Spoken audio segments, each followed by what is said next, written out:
안녕하십니까? 책 읽는 밤 달빛지기입니다. 오늘 제가 여러분께 낭독해드릴 책은 문학동네에서 발간한 은희경 작가님의 새해 선물입니다.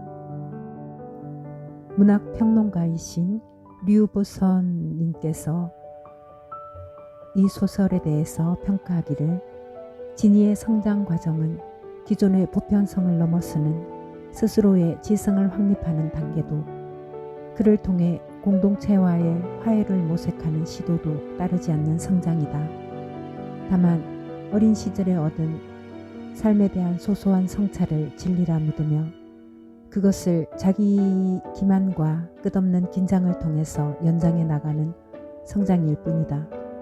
한마디로 새해 선물은 진이의 성장 없는 성장 과정을 통하여 한편으로는 한국 사회에 깃들어 있는 절망의 징후를 표현하고 다른 한편으로는 용기와 결단의 부족으로 부조리한 현실 세계를 냉소할 뿐인 진이를 냉소하는 중층적 주제 제시 방식이 돋보이는 소설이며 가차없는 시선과 인간적인 다감을 가장 조화롭게 결합시킨 소설이라고 할 수 있다. 우리 소설사의 소중한 거점인 소설이다. 이렇게 평을 쓰셨습니다.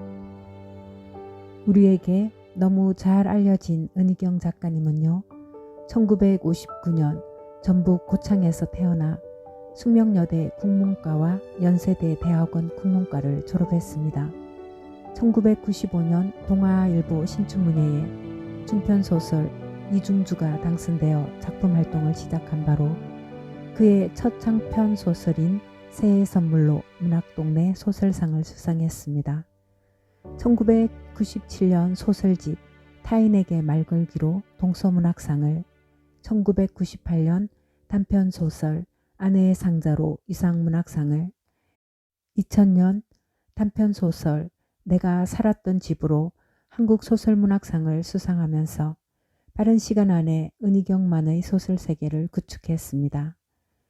그럼 여러분께 은희경 작가님의 새해 선물, 여러분의 구독과 좋아요에 힘입어 지금 낭독을 시작합니다. 내가 왜 일찍부터 삶의 이면을 보기 시작했는가?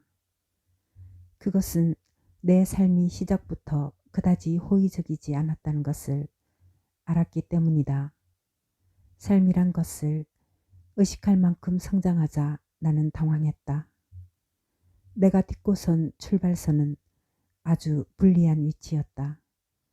더구나 그 호의적이지 않은 삶은 내가 빨리 존재의 불리함을 깨닫고 거기에 대비해 주기를 흥미롭게 기다리고 있었다.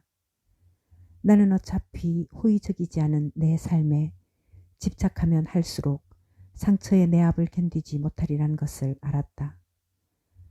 아마 그때부터 내 삶을 그리 밖에 두고 미심쩍은 눈으로 그 이면을 엿보게 되었을 것이다. 그러다 보니 나는 삶의 비밀에 빨리 다가가게 되었다. 엄마가 죽은 것은 내가 6살 때라고 한다. 내게는 엄마에 대한 기억이 단 한 가지도 없다. 그래서인지 그리움도 없다. 엄마를 떠올리게 하고 내게 엄마에 대한 그리움이 없다는 것을 자각하게 하는 것은 오히려 엄마의 존재를 한사코 감추려 하는 할머니에게서이다. 할머니가 나를 바라보는 눈빛에는 모든 할머니에게는 귀하기 마련인 제 손녀딸을 보는 대견함 이상의 안쓰러움이 있다. 그 눈빛이 바로 내게 엄마라는 존재의 상실을 떠올리게 하는 한편 그 눈빛의 넉넉한 울타리 안에서라면 굳이 엄마를 그리워할 이유가 없다는 것을 깨닫게 해주기 때문이다. 지금도 할머니는 부엌문을 열고 나오다가 나를 보고는 눈 속에서 그 대견하고 안쓰러운 빛을 담은 채 말한다. 진이 일어났냐? 이모도 좀 깨워라. 앞섭에 진주색 납작 단추가 주르륵 달린 헐렁한 지짐이 우도새다 몸빼 차림인 할머니는 우물가로 가서 손에 묻은 석유 풍로의 그 흐름을 씻어낸다. 나는 마루 위에 기둥에 걸린 색색으로 바른 칫솔 중 빨간색 칫솔에 치약을 짜면서 할머니가 머리에 쓰고 있던 수건을 풀어서 손을 닦는 것을 쳐다본다. 삼촌은? 삼촌은 놔두고 밤에 못 잤을 텐데 늦게까지 자야지. 하지만 할머니의 말이 끝나기도 전에 삼촌 방문이 열리고 어깨 위에 수건을 걸친 삼촌이 성큼 마루로 내려쓴다. 삼촌이 나오자 마루 밑에서 강아지 해피도 쑥 빠져나와 머리를 몇 번 흔들어서 먼지를 털어낸 뒤 꼬리를 살래살래 흔들기 시작한다. 이모를 깨우러 안방으로 들어가는 나를 삼촌이 힐끗 보며 마루 기둥의 못에서 초록색 칫솔을 빼고 있다. 할머니가 내게 보내는 대견하고도 안쓰러운 눈빛에서 안쓰러움이 빠진, 그러니까 대견함만 가지고 바라보는 대상이 바로 삼촌이다. 수홍동 감나무집 아들 하면 우리 업에서 알만한 사람은 다 안다. 군대에 가기 위해서 지금은 휴학을 하고 집에 내려와 있지만 삼촌은 우리나라에서 가장 들어가기 어렵다는 서울대 법대생이다. 영옥이 아직 안 일어났어요? 지가 무슨 당나라 소동성이라고 매일 늦잠이다. 놔두세요. 한두 살 먹은 어린애도 아니고. 놔두긴 말만한 기집애가 늦게까지. 자긴 왜 자? 밤새도록 공부한 지 오래비도 벌써 이렇게 일어나는데. 이모는 이불 속에 엎드려서 라디오 주파수를 맞추고 있다가 할머니와 삼촌이 밖에서 자기를 두고 하는 말이 들려오자 어휴 신경질나 하면서 이불을 확 젖히고 일어나 앉는다. 그러고는 무릎 그름으로 이불을 질겅질겅 밟으며 윗목으로 가더니 맨 먼저 집어드는 것이 거울이다. 밖에 장군이네 식구 나왔디? 아니 아직. 에이 참 엄마는 우물가가 복잡해서 그 집 식구들 세수 다 하면 나가려고 했는데 나 늦잠 자는 꼴을 그렇게 못 보더라. 장군이네 식구라고 표현했지만 이모가 우물가에서 마주치기 싫어하는 것은 장군이네 식구 전체, 즉 장군이와 장군이 엄마 그리고 그 집 하숙생인 최 선생님과 이 선생 모두를 말하는 것은 아니다. 그 중에서 최 선생님을 가리키는 말이다. 최 선생님은 우리 학교 선생님인데 남자가 무용 선생이라서 그런지 여자들과의 신체 접촉을 스스럼없이 생각한다. 솔직히 말하면 능글맞은 데가 있다. 최 선생님이 여자애들의 가슴을 은근히 건드리거나 블라우스 기스의 파인 부분을 유심히 쳐다보거나 하는 일은 이미 학교에서도 소문이 난 사실이다. 그 최 선생님이 러닝 셔츠와 파자마 바람으로 우물가에 나타나는 아침 시간에 이모가 선뜻 나가기를 끓이는 것은 당연한 일인지도 모른다. 할머니 말처럼 아예 더 일찍 일어나서 미리 세수를 마치면 되겠지만 그러기에는 또 이모의 게으름이 만만치가 않다. 도로 이불 속으로 들어가 라디오를 끌어당기는 이모를 보면서 나는 일단 할머니의 심부름은 마친 셈이므로 다시 방에서 나온다. 우물가에는 그새 광진테라 아줌마가 나와서 자기가 업고 있는 2살배기 아들 재성이의 얼굴만한 감자의 껍질을 3개째 벗기고 있다. 광진테라는 우리 집 가게채에 새들어 있는 양복점 이름이다. 삼촌 말로는 테일러라고 해야 맞다지만 우리 읍내 양복점의 이름은 모두 광진테라처럼 무슨 테라자가 붙는다. 우리 집은 앞마당 쪽으로 들어앉은 살림집 2채와 대문 쪽에 자리 잡은 가게집 1채까지 다 합해서 3채의 집으로 되어 있다. 살림집 중에서 왼쪽 집은 장군인네가 새들어 살고 방 2개 가운데 한 방에는 장군이 모자가 살고 다른 한 방은 최 선생님과 이 선생님이 함께 하숙을 하는 방이다. 그 오른쪽에 있는 집이 주인집인 우리 집인데 부엌과 가까운 안방은 할머니와 이모와 내가, 가운데 방은 삼촌이 쓰고 있다. 대청마루를 지나서 좀 후미진 곳에 돌아서 있는 조그만 뒷방은 빈방이다. 가게집은 네 칸 모두를 세주었다. 가장 넓은 칸이 뉴 스타일 양장점이고 그 옆이 광진 테라와 우리 미장원, 그리고 뉴 스타일 양장점 지붕 위로 올린 반쪽짜리 2층은 문화사진관이다. 그리고 이 세 채의 집 한가운데에 우물이 있다. 그 우물이야말로 장군인의 집과 우리 집, 그리고 가게 문은 한길 쪽으로 나 있지만 살림하는 방의 문은 모두 우리 집 마당으로 향해 있는 가게집들까지 모든 식구들의 끼니 준비며 세수며 설거지며 빨래, 그리고 정보 교환이 이루어지는 곳이다.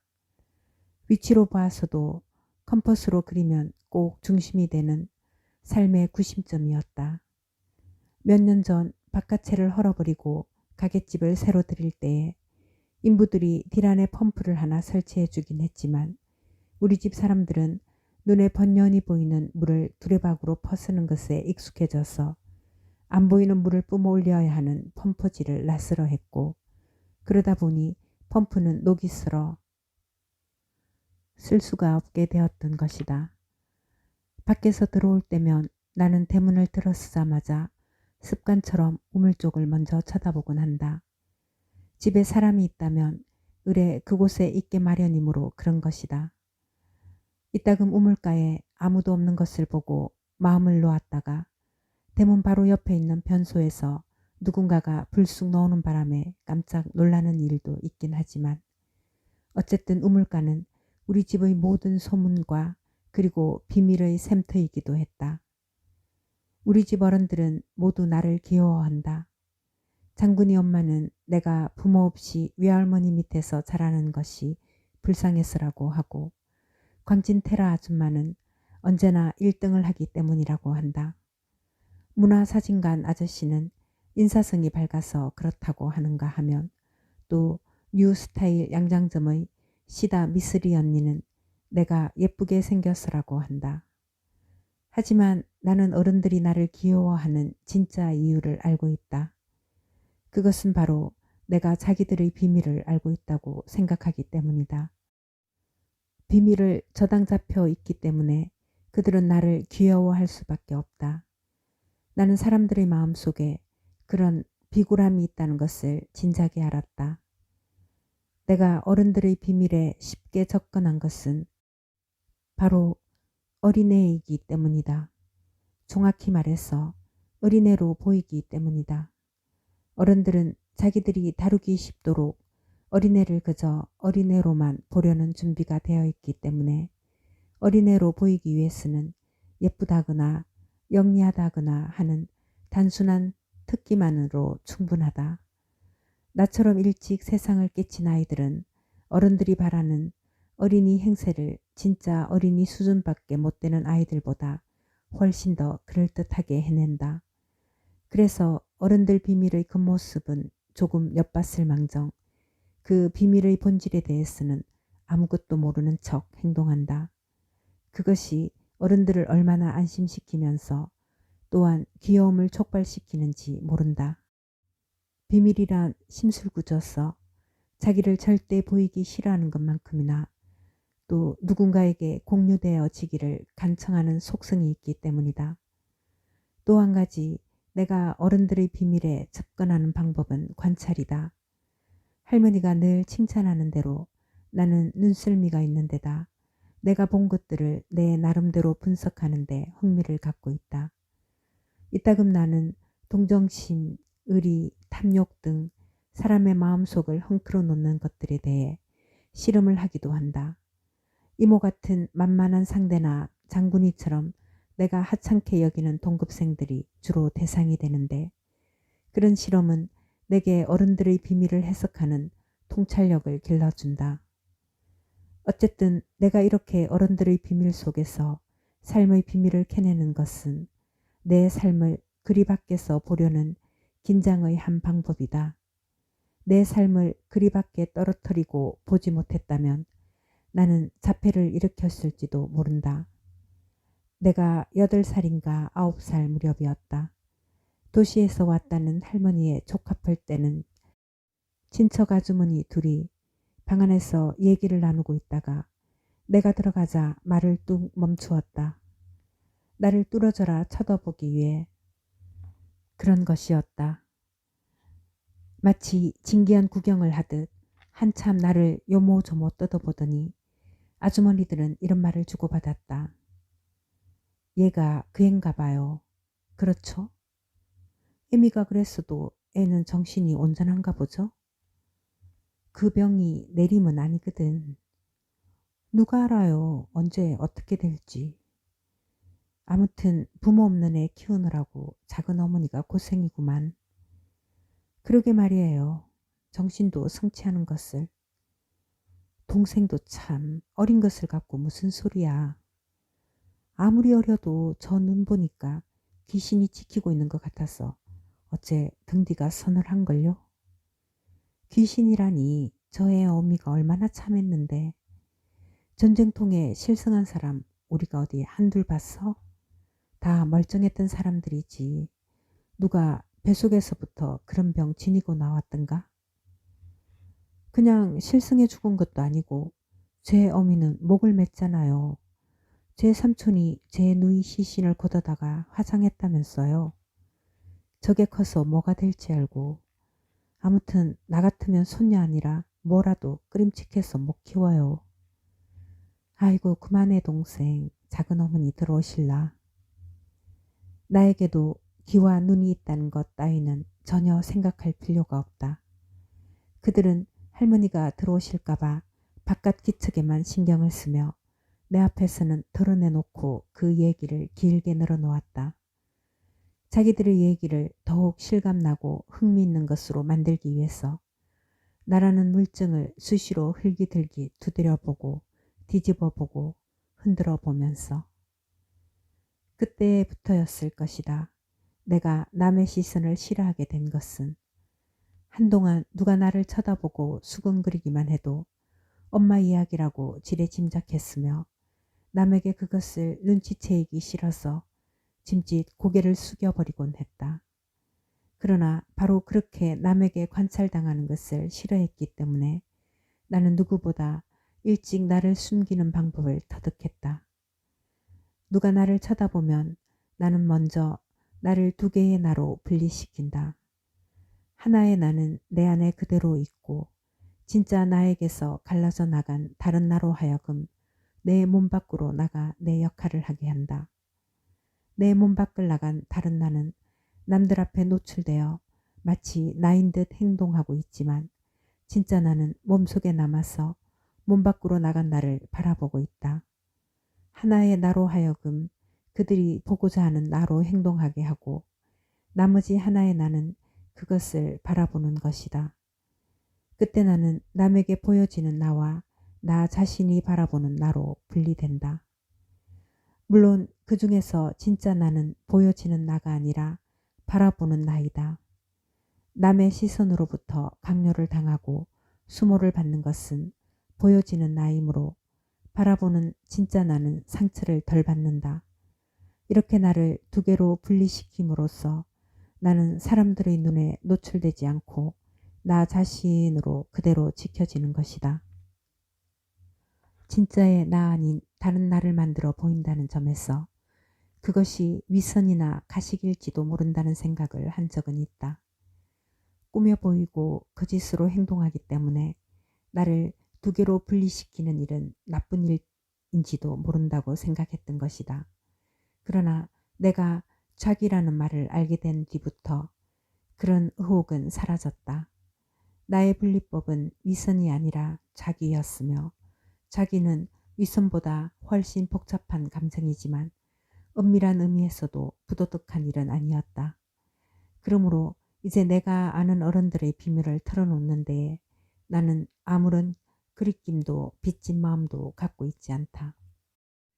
나에게 모든 비밀을 털어놓은 가장 대표적이고도 중요한 인물은 이모이다. 솔직히 말해서 올해 21살인 이모가 나와 비밀을 공유한다는 것이 결코 어른다운 일은 아니다. 하지만 상관없다. 무슨 일에 있었어건 어차피 이모는 어른스럽다는 것과는 거리가 멀었으며 어줍잖은 어른 행세를 하지 않을 때가 차라리 어른스러웠기 때문이다. 나는 이모의 비밀을 통해 삶을 배웠다. 이모가 펜팔을 취미로 삼은 것은 꽤 오래된 일이다.